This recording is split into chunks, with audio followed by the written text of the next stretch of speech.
안녕하세요. 주식맘사TV입니다. 2월 셋째 주 토요일 주말 아침인데요. 다들 잘 보내고 계신가요?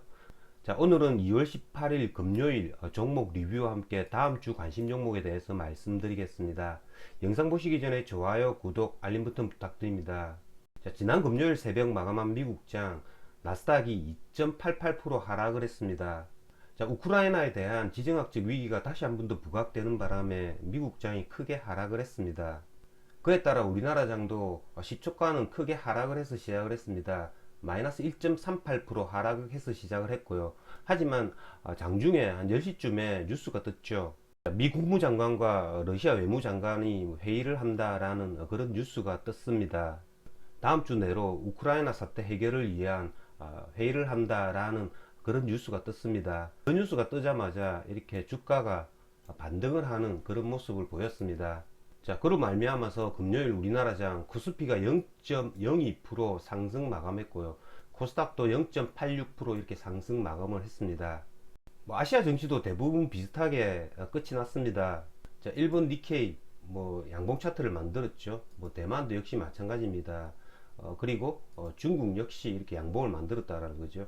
나스닥 선물도 한 0.7% 상승을 하고 있었습니다. 하지만 금일 새벽 마감한 미국장 나스닥이 하락으로 마감을 했죠.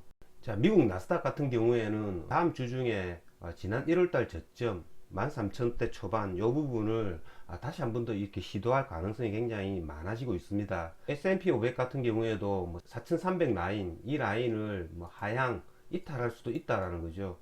우크라이나 사태 이것들이 어떻게 해결을 보일지 아니면 최악의 상태로 갈지 이런 것들이 다음 주에는 우리나라 장을 좌지우지할 키포인트가 되지 않을까라는 생각이 듭니다. 만약에 전쟁이 일어난다면 우리나라의 환율 그리고 국제유가 이런 것들이 미리 급등하는 양상을 보일 겁니다. 하지만 지금 현재로서는 환율이나 국제유가 이런 것들이 큰 변동 사항이 없고요. 그러니까 다음 주에도 국제유가 그리고 우리나라의 환율 이런 것들에 굉장히 촉각을 곤두세워야 할 것 같습니다. 자, 그러면 종목 하나하나 보시면서 말씀을 드리겠습니다. 자, 구독자 여러분들께서는 만약에 그럴 일도 없겠지만 러시아와 우크라이나 사이에 이렇게 전쟁이 일어난다면 주가가 폭락을 할 것이고, 그러면 어떤 주식을 매수를 할까를 미리 생각을 해 보셨나요? 우리나라 코스피가 전저점 2600포인트를 무너뜨리고 2400, 2300 이런 자리까지 온다면 대형주 같은 경우에는 SK하이닉스, LG노텍 이 두 종목만 집중적으로 볼 것 같고요. 그리고 실적 호전 중형주 같은 경우에는 해승DS, 신텍 이런 애들을 중점적으로 볼 것 같고요. 자, 해승DS, 신텍 이런 애들도 지난주에 저점 대비 한 10% 정도 이렇게 반등을 해주었죠. 실적이 밑바탕이 되는 이런 중형주들은 저점이 왔을 때는 이렇게 그래프가 살아있기 때문에 언제든지 이렇게 반등을 해줄 수 있다라는 거죠. 저 같은 경우에는 지난주에 해성 DS 얘를 이날 매수를 해가지고 얘도 한 5% 6% 이렇게 수익을 얻은 바가 있습니다. 자, 어쨌든 이런 실적 호전주 이런 애들 계속 기억을 해야 될 것 같고요. 자, 그 다음에 지난주에 굉장히 좋은 모습을 보였던 리오프닝 관련주들이죠. 자, 이 리오프닝 관련주들 보시면 아모레퍼시픽이 굉장히 지금 수급이나 차트가 좋습니다.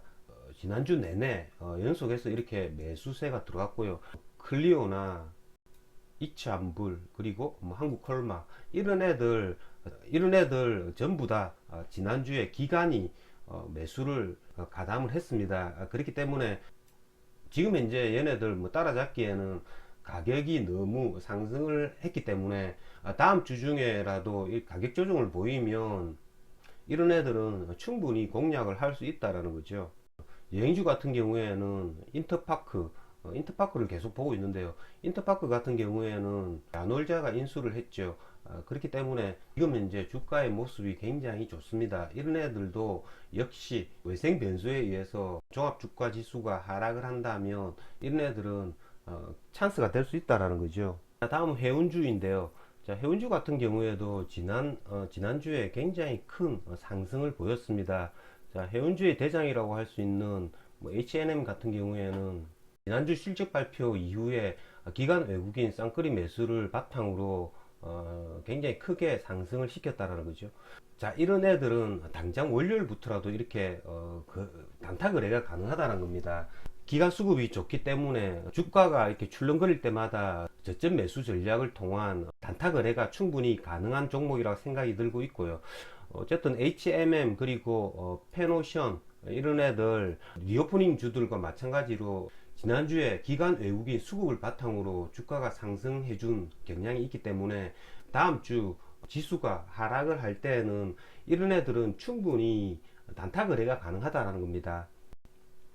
어쨌든 뭐 해운주, 뭐 HMM, 페노션 위주로 다음 주에 단타 거래 해보도록 하겠습니다. 로봇 관련주들도 나름 이렇게 굳건한 모습을 보였죠. 자, 로봇 관련주의 대장은 이 로보로보입니다. 로보로보 같은 경우에도 제가 이전 영상에서도 한번 말씀을 드린 바가 있습니다. 이 로보로보 이렇게 1차 랠리 상승을 했다가 이렇게 조정받고 다시 한번 더 전고점 돌파 시도할 가능성이 많다라고 내가 말씀을 드린 바가 있는데요. 얘네들 같은 경우에 지금 현재 전체적인 장이 그다지 좋지 않기 때문에 이렇게 고점 돌파 시도를 이렇게 미루고 있는 겁니다. 하지만 장이 조금만 받쳐준다면 이런 로봇 관련주들은 언제든지 이렇게 전고점을 뚫고 2차 랠리를 해줄 가능성이 많은 종목이라고 생각이 들고요. 이런 애들 역시 외생 변수에 의해서 하락을 한다면 이런 애들은 저점에서 매수하는 전략 유지해도 괜찮으리라 생각이 듭니다. 자, 다음 주 같은 경우에는 가장 중심이 되는 게 우크라이나의 전쟁 여부겠죠. 이 지정학적 위기에 따른 전쟁이 일어날 것인가 말 것인가 라는 게 굉장히 포커스에 맞춰질 것 같습니다. 지금 현재 주식을 가지고 계시지 않으신 분들은 당장 매수할 필요가 없겠죠. 지금 현재 이 자리에서는 전쟁에 대한 그런 위험 요소가 완전히 제거되지 않는 이상 먹을 게 별로 없겠죠. 그렇기 때문에 주식을 보유하고 계시지 않으신 분들은 다시 한 번 더 종합주가지수가 2600포인트 이 쌍바닥을 다시 한 번 더 위협하는지 여부 이런 것들을 자세히 살펴보았다가 매수를 해도 충분하다라고 생각이 듭니다. 남은 주말 여러분들 다들 잘 보내시고 2월 마지막 주 준비 잘 하셔서 큰 성과 거두시길 기원 드리겠습니다. 이상으로 주식마법사TV를 마치겠습니다. 제 영상이 도움이 되셨다면 좋아요, 구독, 알림 버튼 부탁드립니다. 끝까지 시청하신 분들에게는 보유 종목이 급등할 수 있게끔 마법을 걸어드리겠습니다. 윙가르디움 레비오사 감사합니다.